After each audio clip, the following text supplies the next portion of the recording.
ലോക കാർട്ടൂൺ ദിനമായതുകൊണ്ട് തന്നെ ഒരു കാർട്ടൂണിസ്റ്റാണ് ഇന്ന് നമ്മളോടൊപ്പം അതിഥിയായി ചേരുന്നത് ഇബ്രാഹിം ബാദുഷ. അദ്ദേഹം കാർട്ടൂൺ മാൻ എന്നാണ് അദ്ദേഹത്തെ അറിയപ്പെടുന്നത് തന്നെ.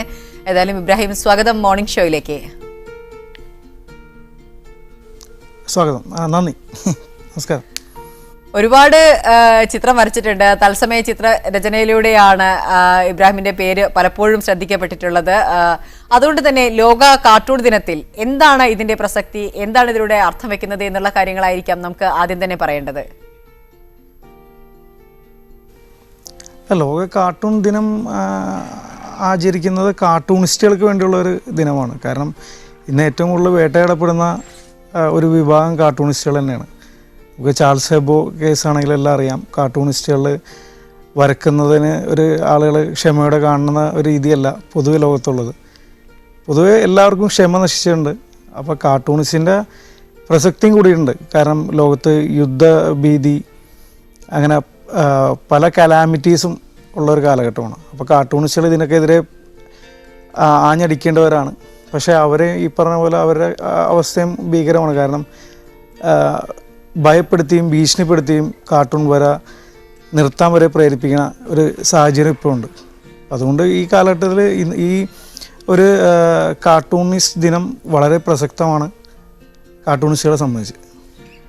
ഇന്ത്യയിലെ ഏറ്റവും ദൈർഘ്യമേറിയ കാരിക്കേച്ചർ ഷോ നടത്തിയ ആളാണ്. അത് വലിയ പ്രശസ്തി നേടുകയും ചെയ്തിരുന്നു, എല്ലാവരും അഭിനന്ദിക്കുകയും ചെയ്തിരുന്നു. അതിൻ്റെ ഒരു അനുഭവം എങ്ങനെയാണ്? അതൊരു വലിയ അനുഭവം തന്നെയായിരുന്നു. പക്ഷേ ഒരു കാരിക്കേച്ചറിസ്റ്റ് എന്നുള്ള രീതിയിൽ എനിക്കൊരു ചലഞ്ചായിരുന്നു. പക്ഷേ അതിലുപരിയായിട്ട് ഞാൻ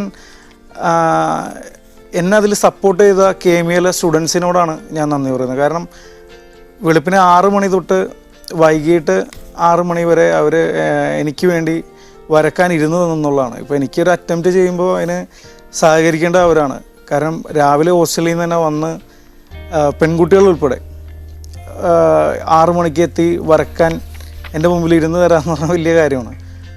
അപ്പോൾ അവരോട് ഞാൻ ആദ്യം നന്ദി പറയുന്നു. പിന്നെ അതൊരു വലിയ അറ്റംപ്റ്റാണ്. എനിക്ക് തന്നെ ഒരു പ്രൂവ് ചെയ്യാനുള്ള ഒരു സാഹചര്യം വരുന്നത്. പിന്നെ പലതരം ഫേസ്, ഇപ്പോൾ കുട്ടികളാണെങ്കിലും അവരുടെ എക്സ്പ്രഷൻസ്, അവരുടെ ഒരു എനർജി, അതെല്ലാം ഭയങ്കര ഗുണകരമായി. അതാണ് ഞാൻ ഒരു 12 മണിക്കൂർ കഴിഞ്ഞിട്ടും എനിക്ക് ഒരു തളർച്ച ഉണ്ടായില്ല എന്നുള്ളതാണ് എനിക്ക് അത്ഭുതം തോന്നിയൊരു കാര്യം. അത് കഴിഞ്ഞ് അന്ന് രാത്രി ഞാൻ 1 മണിക്കാണ് ഉറങ്ങിയത്. കാരണം പിന്നീടുള്ള ഫോൺ കോൾസും ഫ്രണ്ട്സിൻ്റെ അഭിനന്ദനങ്ങളും വിമർശനം എല്ലാം വന്നിട്ട്, അപ്പം അങ്ങനത്തെ ഒരു അറ്റംപ്റ്റിൽ ശരിക്കും നമ്മളൊന്ന് ബാറ്ററി റീചാർജ് ചെയ്യാൻ പറ്റിയെന്നുള്ളതാണ്. പിന്നെ പ്രൂവ് ചെയ്യാൻ പറ്റിയ ഒരു മനുഷ്യൻ്റെ കപ്പാസിറ്റി എന്താണെന്നുള്ളതും എനിക്ക് തന്നെ സെൽഫ് പ്രൂവ് ചെയ്യാൻ പറ്റിയൊരു അവസരമായിരുന്നു അത്. എങ്ങനെയാണ് ഇബ്രാഹിം ബാദുഷ മറ്റ് ചിത്രരചനയെ അപേക്ഷിച്ച് കാർട്ടൂണിലേക്ക് വരുമ്പോൾ അവിടെ കുറേ അധികം വെല്ലുവിളികളുണ്ട്? കാരണം ഒരാളെ ഹേർട്ട് ചെയ്യാത്ത രീതിയിൽ അയാളെ വരച്ചെടുക്കുക, അയാളുടെ വളരെ മൈന്യൂട്ടായിട്ടുള്ള ചില മാനറിസങ്ങളുണ്ട്, അത് എക്സ്പ്രസ് ചെയ്ത് വരിക തുടങ്ങിയ ഒരുപാട് ഘടകങ്ങൾ ഇതിൽ ശ്രദ്ധിക്കേണ്ടതുണ്ട്. എല്ലാത്തിനും ഉപരി വരയ്ക്കുന്നത് ആരെയാണോ അയാളെ തൃപ്തിപ്പെടുത്തുക എന്നുള്ളൊരു ഘടകം കൂടിയുണ്ട്. എങ്ങനെയാണ് ഇബ്രാഹിം ബാദുഷ ഈ ഒരു കാർട്ടൂൺ മേഖലയിലേക്ക് എത്തിയത്? ഞാൻ ചിത്രകലയിൽ എനിക്ക് ആദ്യമേ താല്പര്യം ഉണ്ടായിരുന്നു. പക്ഷെ പിന്നീട് ഒരു ഘട്ടത്തിൽ എനിക്ക് മനസ്സിലായി എനിക്ക് ലൈൻ ഡ്രോയിങ്സിനോടും കാർട്ടൂണിനോടാണ് താല്പര്യം എന്നുള്ളത് ഒരു തിരിച്ചറിവുണ്ടായി. അങ്ങനെ ഇതിലോട്ടെത്തി. പക്ഷേ ഈ നേരത്തെ പറഞ്ഞ പോലെ കാരിക്കേച്ചർ വരക്കുമ്പോൾ ആദ്യഘട്ടങ്ങളിൽ ഞാനിവിടുന്ന് ഒരു 10 കൊല്ലം മുമ്പ് സ്റ്റാർട്ട് ചെയ്യുമ്പോൾ കാരിക്കേച്ചറിൻ്റെ യഥാർത്ഥ അർത്ഥത്തിൽ വരക്കാൻ പറ്റുന്നൊരു സാഹചര്യം ഉണ്ടായി. കാരണം ഒരാൾ എക്സാജറേറ്റ് ചെയ്ത് കണ്ണ് വലുതാണെങ്കിൽ കണ്ണ് വലുതാക്കി, അല്ലെങ്കിൽ അവരുടെ ഒരു മെയിൻ ഫീച്ചർ ഡിസോർട്ട് ചെയ്തൊക്കെ കാണിക്കാവുന്ന ഒരു സാഹചര്യം, അത് ആക്സെപ്റ്റ് ചെയ്യണ ഒരു കാലഘട്ടം ഉണ്ടായി. പക്ഷേ പിന്നീട് വന്നിട്ട് ഇപ്പോൾ ഞാൻ പല ലൈവ് കാരിക്കേച്ചർ ഷോസ് പല സ്ഥലങ്ങളിൽ ചെയ്യുമ്പോൾ മനസ്സിലാക്കുന്നത് ആളുകൾക്കൊരു സൗന്ദര്യം കൂട്ടി വരച്ച് കിട്ടാൻ ആഗ്രഹമുണ്ട്. അത് സ്ത്രീകൾക്കാണ് ആദ്യം ഉണ്ടായിരുന്നു, ഇപ്പോൾ പുരുഷന്മാർക്കും അങ്ങനെയുണ്ട്. അതുകൊണ്ട് ഞാൻ ലൈവ് കാരിക്കേച്ചർ പലപ്പോഴും ചെയ്യുമ്പോൾ അവരൊരു സൗന്ദര്യം കൂട്ടി വരക്കാനുള്ള ഒരു രീതിയാണ് ഇപ്പോൾ അവലംബിക്കുന്നത്. കാരണം അല്ലെങ്കിൽ തല്ല് കിട്ടാതെ പോരുന്ന അവസ്ഥ ഉണ്ടാവണം, ഒരു ഭീകരാവസ്ഥയുണ്ട് ഇപ്പോൾ. ആളുകൾക്ക് എല്ലാവർക്കും മിക്കവരും ചോദിക്കും കുറച്ച് ഭംഗി കൂട്ടി വരക്കണം എന്ന് മിക്കവരും ആവശ്യപ്പെടാറുണ്ട്. അത് കുട്ടികളുൾപ്പെടെ അവർ ഇപ്പോൾ ബ്യൂട്ടി കോൺഷ്യസ് ആണെന്ന് തന്നെ പറയാം. അപ്പോൾ അതുകൊണ്ട് കാരിക്കേച്ചർ എന്ന ഒരു ട്രഡീഷണൽ ഫോർമാറ്റിൽ നിന്ന് ഇപ്പോൾ ഒരു സൗന്ദര്യം കൂടുതൽ പ്രൊജക്റ്റ് ചെയ്യണ ഒരു വരയിലോട്ട് ഞാൻ ഉൾപ്പെടെയുള്ള പല കാരിക്കേച്ചറുകളും മാറിയിട്ടുണ്ടെന്നുള്ളതാണ് ഞാൻ മനസ്സിലാക്കിയത്. എന്തെങ്കിലും തരത്തിലുള്ള ഒരു തീം, ഒരു ഗൗരവപരമായ ആശയം മുന്നിലെടുത്ത് അത് കണക്കാക്കിക്കൊണ്ട് അങ്ങനെ എന്തെങ്കിലും തരത്തിൽ ഷോ സംഘടിപ്പിക്കാറുണ്ടോ? ഞാൻ എൻ്റെ മെയിൻ എക്സിബിഷൻസ് ഒക്കെ നടന്നേക്കണ 100 Years ഓഫ് ഇന്ത്യൻ സിനിമ എന്നുള്ള ഒരു എക്സിബിഷൻ ഉണ്ടായി. അത് ഇന്ത്യൻ സിനിമയുടെ ഒരു 100-ാം വർഷത്തിൻ്റെ ചരിത്രം ഓരോ വ്യക്തികളുടെ പ്രതിപാദിക്കുന്ന ഒരു എക്സിബിഷനായിരുന്നു.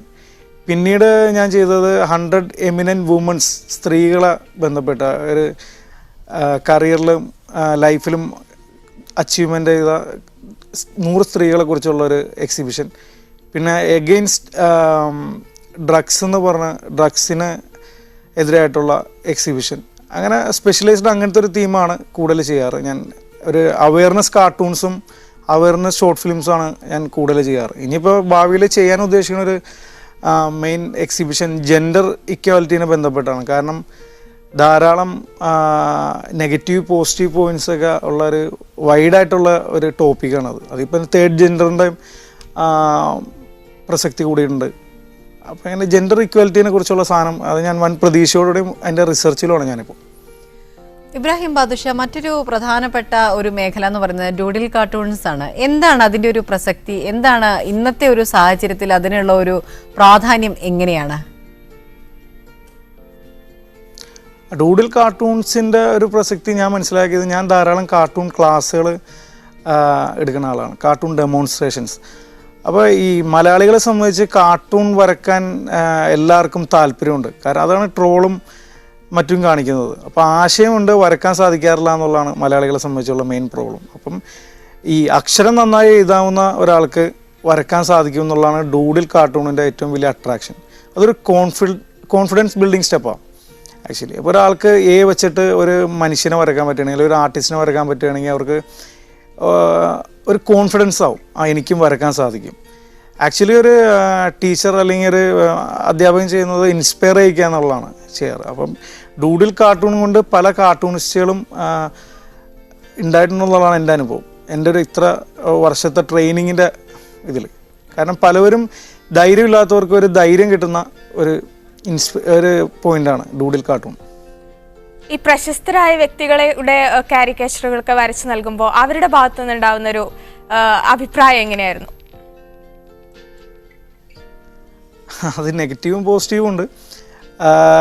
കാരണം സെലിബ്രിറ്റീസ് എന്ന് പറയുമ്പോൾ അവർ കുറച്ചുകൂടിയും വേറൊരു തരത്തിൽ ഈ പാമ്പർ ചെയ്തൊരു ഉള്ള ആളുകളായിരുന്നു. അപ്പോൾ അവർക്ക് ഡിസോർട്ടഡ് ആയിട്ടുള്ള അല്ലെങ്കിൽ കുറച്ച് എക്സാജറേറ്റഡ് പിക്ചേഴ്സിനോടൊന്നും വലിയ താല്പര്യം ഉണ്ടാവാറില്ല. അതുകൊണ്ട് ഞാൻ മിക്കവരും ലെറ്റർ ആർട്ട്, കാലിഗ്രഫി മോഡലൊക്കെയാണ് പലർക്കും വരച്ചു കൊടുക്കാറ്. എന്നിരുന്നാലും അമീർ ഖാനൊക്കെ നല്ല അഭിപ്രായമാണ്. അദ്ദേഹമൊക്കെ അതിൻ്റെ കാരിക്കേച്ചറിൻ്റെ ആ എക്സ്പ്രഷനും അതെല്ലാം എൻജോയ് ചെയ്ത് അതിനെക്കുറിച്ചൊക്കെ ഡിസ്കസ് ചെയ്തിട്ടുണ്ട്. മലയാളത്തിലാണെങ്കിലും ഇപ്പോൾ മമ്മൂക്കയുടെയും റെസ്പോൺസ് നല്ലതാണ്. പക്ഷേ മമ്മൂക്കയുടെയൊക്കെ ഞാൻ ലെറ്റർ ആർട്ടാണ് ചെയ്ത് കൊടുത്തേക്കുന്നത്. ലാലേട്ടൻ പക്ഷേ കാരിക്കേച്ചറൊക്കെ എൻജോയ് ചെയ്യുന്ന ആളാണ്.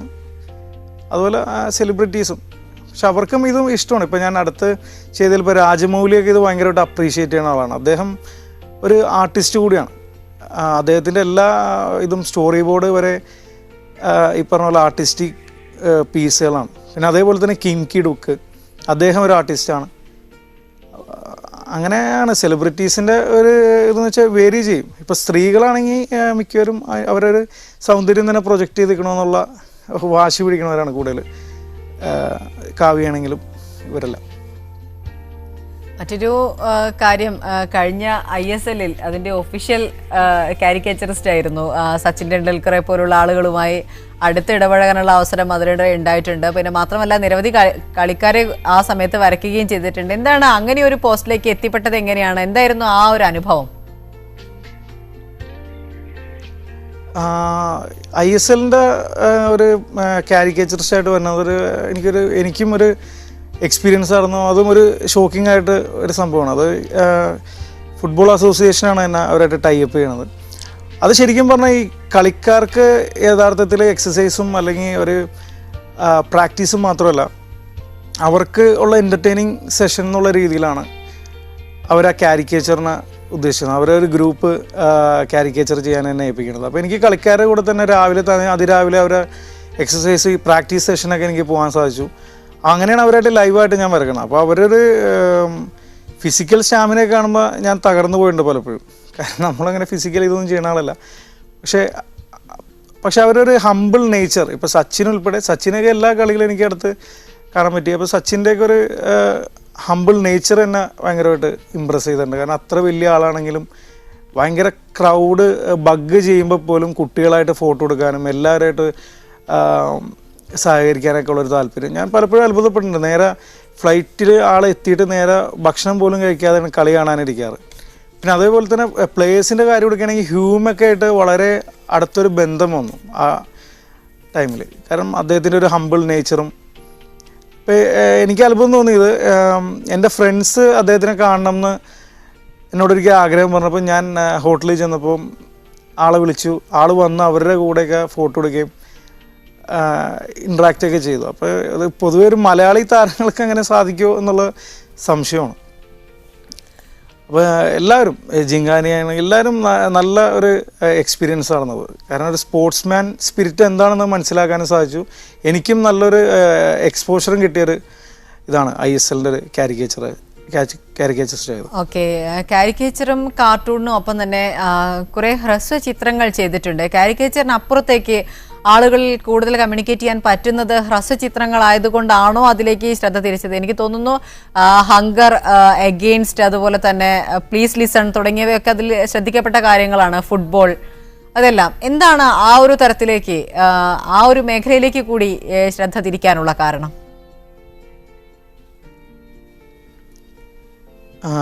എല്ലാവർക്കും ഒരു എന്താ പറയുക, തളം കെട്ടിക്കിടക്കുന്ന ഒരു അവസ്ഥ വരും. കാരണം കാരിക്കേച്ചറിലും കാർട്ടൂണിലൊക്കെ ചെയ്യേണ്ട കാര്യങ്ങൾ കുറേയേറെ ചെയ്തും അത് റുട്ടീൻ വർക്കായി മാറിക്കഴിഞ്ഞപ്പോൾ ഒരു ഫീൽ വന്നു, ഇനി അടുത്തൊരു കർമ്മ മേഖല എന്തെങ്കിലും തിരഞ്ഞെടുക്കണം. അപ്പോൾ സിനിമ എനിക്ക് താല്പര്യമുണ്ട്.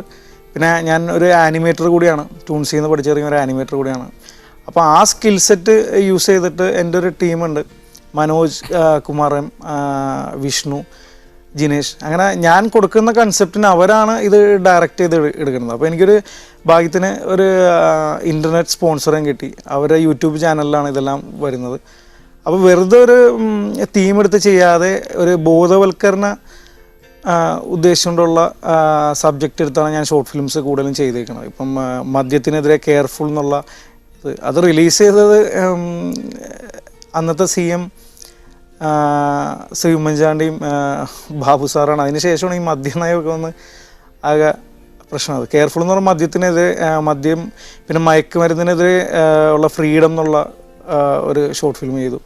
പിന്നെ വേറെ എനിക്ക് ഇഷ്ടപ്പെട്ടത് കാസ്ലിംഗ് എന്ന് പറഞ്ഞാൽ എൻ്റെ വിഷ്ണു എന്ന് പറഞ്ഞ ഫ്രണ്ട് ചെയ്ത ഒരു വൈറ്റ് കെയിനെ ബന്ധപ്പെട്ട്, അതായത് പാർഷ്യലി ബ്ലൈൻഡ് ആയിട്ടുള്ള വിഷ്ണു ഡയറക്റ്റ് ചെയ്ത ഒരു ഷോർട്ട് ഫിലിമിന് ഒരു കഥ എഴുതാൻ പറ്റി. അതൊക്കെ എൻ്റെ ഹൃദയത്തോട് ചേർന്നിരിക്കുന്ന കാര്യങ്ങളാണ്. ഇനി ഭാവിയിൽ ഞാൻ ഒരു മധുരം എന്നുള്ള ഒരു ഫീച്ചർ ലെങ്ത് ഫിലിമിൻ്റെയും സ്ക്രിപ്റ്റിലാണ്. സ്ക്രിപ്റ്റ് ഓൾമോസ്റ്റ് കംപ്ലീറ്റ് ആണ്. നവംബറോട് ഷൂട്ട് ചെയ്യും എന്നുള്ള രീതിയിൽ വെച്ചേക്കണം.